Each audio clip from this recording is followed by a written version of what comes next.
Here we have verse 12 of the 15th chapter of the Gospel of John.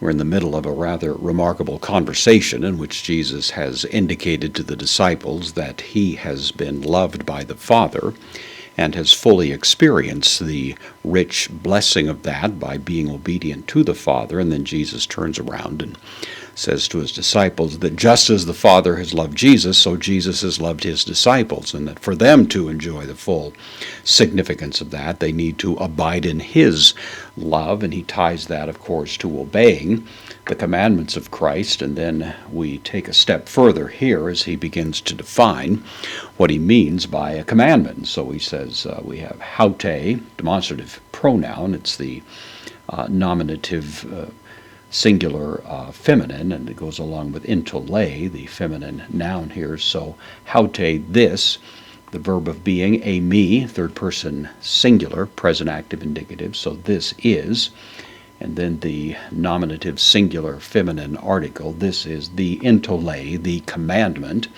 and then adding a little bit of emphasis to it, he eme, the of me, rather than simply he intole mu, which we might have expected, my commandment. This is more distinctively that which belongs to Christ. This is the commandment, the of me commandment, this possessive pronoun found here. And then hina, conjunction takes the subjunctive, and that's what we find here. So agapata, from agapao, I love, this is the second person plural, present active subjunctive. So this is the commandment of me that, or to the effect that, you love.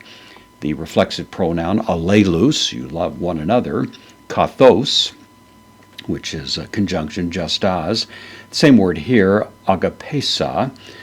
This is from agapao again. This is the first person singular aorist active indicative, just as I have loved or loved, humas.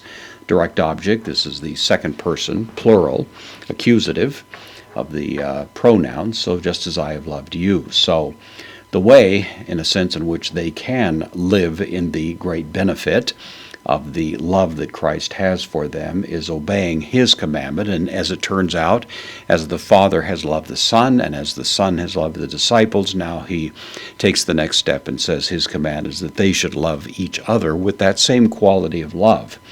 This, of course, becomes one of the most famous and distinctive features of what is intended to be the significant relationship among Christian people, that they have this remarkable love, which is indeed in some degree a reflection of the very love that the Father had for the Son.